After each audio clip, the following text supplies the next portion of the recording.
मित्रांनो, मी राम बोकारे. तर आपल्यासोबत अजून एक सक्सेसफुल कॅन्डिडेट जे की RRBPO आहेत, त्यांचं नाव अविनाश सातागळे आहे. त्यांच्याकडून आपण त्यांची जे स्ट्रगल आहे, ज्यांनी जेपर्यंत अप अँड डाऊन जे केलेले आहेत त्या गोष्टी त्यांच्याकडून जाणून घेऊया. नमस्कार सर. खरं तर मी आज खूप आनंदी आहे की मला इथे येण्याचा म्हणजे संधी भेटली फिलिंग स्टेशन प्रोग्रामला.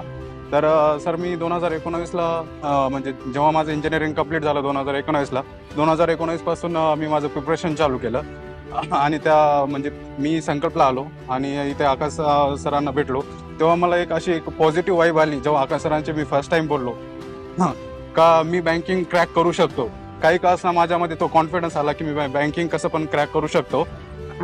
आणि त्यामुळे मी संकल्प जॉईन केलं आणि संकल्प जॉईन करून मी रेग्युलर बॅच केली, सिलेबस कंप्लीट केला व स्टडी कंटिन्यू केला. बट त्यानंतर कोरोना लागला, त्यामध्ये माझं 1-1.5 वर्ष घरी गेलं, थोडंसं म्हणजे वेस्ट गेलं, अभ्यास नाही झाला माझा त्याच्यामध्ये. त्याच्यानंतर परत स्टार्ट केलं. मागच्या वेळेस पण मी RRBPOच्या इंटरव्ह्यूला होतो, माझे मेन्स निघत होत्या पण मेन्स माझ्या काही मार्काने जात होत्या. आणि मग यावेळेस माझं RRBPOमध्ये फायनल सिलेक्शन झालं महाराष्ट्र ग्रामीण बँकेमध्ये, तसंच IDBI एक्झिक्युटिव्हमध्ये पण झालं आणि बँक ऑफ इंडियाच्या क्रेडिट ऑफिसरला वेटिंग लिस्टला आहे मी. विद्यार्थी हे काय तुम्ही आपल्याला यातून शिकायची एक चांगली गोष्ट अशी आहे की यांनी 2019ला स्टार्टिंग केलं होतं, प्रिपरेशन स्टार्ट केलं होतं. तर जे तुम्ही 3-4 वर्षात जे पेशन्स होतं तुमच्यामध्ये 4 वर्षाचं, तर त्या पेशन्स विषयी समजा तुम्ही काय बोलू शकता? मला वाटते तुमच्या सोबत जर आकाश जाधव सरांसारखा जर देव, बँकिंगचा देव मानला जातो, जो की ऑल इंडियामध्ये फेमस झालेला आहे. आज संकल्प एज्युकेशन हे ऑल इंडियामध्ये फेमस झालेला आहे. तुम्ही कोणताही स्टाफ बघा ऑल इंडियामधला, आकाश सरांसारखा स्टाफ, जेन्युअन स्टाफ तुम्हाला भेटणारच नाही आहे. आकाश सरांची स्पेशल क्वांटची बॅच असू द्या, आकाश सरांचं लास्ट मिनिट टिप्स असू द्या, तर ह्या सगळ्या गोष्टी तुम्हाला ऑटोमॅटिक तुमच्यामध्ये कॉन्फिडन्स बिल्ड करतात व तुम्हाला हे कॉन्फिडन्स देतात की तुम्ही एक्झाम क्रॅक करू शकता. आणि हे फक्त मला वाटते ऑल इंडियामध्ये आकाश जाधव सरच फक्त करू शकतात. आणि जर तुमच्या मागे एवढा मोठा देवता आहे जो की लाखो बँकिंग स्टुडंट घडवतो, तर मला वाटते तुम्हाला भ्यायची गरज नाही आहे. तुम्ही फक्त तुमची कन्सिस्टन्सी आणि पेशन्स ठेवा की मी करू शकतो, तर तुम्ही ऑटोमॅटिक करू शकता. बाकी तुम्हाला कॉन्फिडन्स द्यायचा, तुमच्यामध्ये पॉझिटिव्ह एनर्जी द्यायचा, त्या तुम्हाला जिथं अडचण येईल तिथं तर आपलं संकल्प एज्युकेशन आहे. आणि आकाश जाधव सर कधी पण पाठीचेच असतात. जसं की आकाश जाधव सरांनी मला बॅचसाठी, ऑनलाईन बॅचसाठी, स्पेशल कॉन्टसाठी कधीच पैसे नाही घेतले. जेव्हा मी म्हणजे फोन करायचो, सर व्हॅलिडिटी संपली, मला अजून म्हणजे पाहिजे, तर आकाश सर डायरेक्ट बरं ठीक आहे घेऊन टाक म्हणायचे. म्हणजे कधी असं कोणत्या बॅचसाठी या कधी हेच मला प्रॉब्लेम आला नाही. संकल्प एज्युकेशनला या इथला स्टाफ एकदम फ्री आहे, जसं की आतिश सर झाले, सगळे एकदम जेन्युअन स्टाफ आहे आणि फ्री स्टाफ आहे. त्यामुळे मला खरंच वाटतं की ऑल इंडियामध्ये एकच इन्स्टिट्यूट जे आहे जे बँकिंग कॅन्डिडेट्स घडू शकतं, तर ते आहे संकल्प एज्युकेशन. जेव्हा तुम्ही 4 वर्ष स्ट्रगल चालू होतं तेव्हा अधूनमधून विचार यायचे का की मी सोडून द्यायला पाहिजे या कंटिन्यू करायला पाहिजे, तेव्हा तुम्ही काय करायचे? हा सर, बट घरून मला काही अडचण नव्हती. घरची परिस्थिती चांगली असल्यामुळे या वडील कधी काही म्हणायचे नाही की किती दिवस करतो जॉब वगैरे कर असं काही.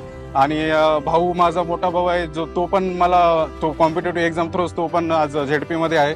तर त्याने पण खूप मला म्हणजे हे केलेलं आहे, गाईड केलेलं आहे. म्हणजे जिथे मी डिप्रेशनमध्ये जात होतो तिथे त्याने मला गाईड केलेलं आहे. जेव्हा एखादा पेपर निघत नाही तेव्हा मी डिप्रेशनमध्ये जायचो, बट एका दिवसासाठीच जायचो मी डिप्रेशनमध्ये. त्यानंतर मी मला रुटीन चालू करून द्यायचो, मला अभ्यास करायचो मी. सर, जेव्हा तुम्ही सिलेक्ट झाले तेव्हा त्या आईवडिलांची प्रतिक्रिया काय होती? खरं तर तो खूप म्हणजे क्षण असा आहे का मी ते सांगू म्हणजे शब्दात सांगू नाही शकत, तरी मी शॉर्टमध्ये सांगतो तुम्हाला. तर माझं सिलेक्शन झाल्यानंतर मी पहिला कॉल माझ्या वडिलांना केला होता. ते ऑफिसमध्ये होते. तर मी कॉल केला आणि म्हणलं, बाबा माझं RRBPOमध्ये महाराष्ट्र ग्रामीण बँकेमध्ये सिलेक्शन झाले. तर मग ते म्हणजे रडलेच डायरेक्ट. आणि त्यांच्या जवळच्या स्टॉपला म्हणे माझा मुलगा RRBPO झाला, माझा मुलगा म्हणजे तो खूप मेमोरेबल मुवमेंट आहे माझ्यासाठी.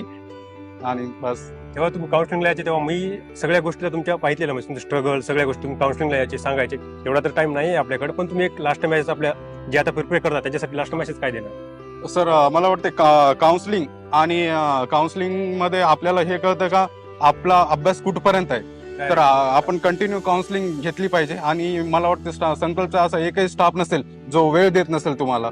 का प्रत्येक स्टाफ तुम्हाला जेवढा वेळ पाहिजे तेवढा वेळ देतो कधी पण काउन्सिलिंगला गेल्याने. आणि मला एक इंटरव्ह्यू बद्दल पण बोलायचंय. मला वाटते ऑल इंडियामध्ये असे इंटरव्ह्यू झाले नाहीत जिथे जसे संकल्पला होतात. कारण एका मुलाला कोणते पण स्टाफ असू द्या, आकाश जाधव सर असू द्या, या प्रशांत ढोले सर असू द्या, या जयंत मोकाशी सर असू द्या, ते सगळे म्हणजे एक घंटा देऊन त्यांना प्रॉपर गाईड करतात.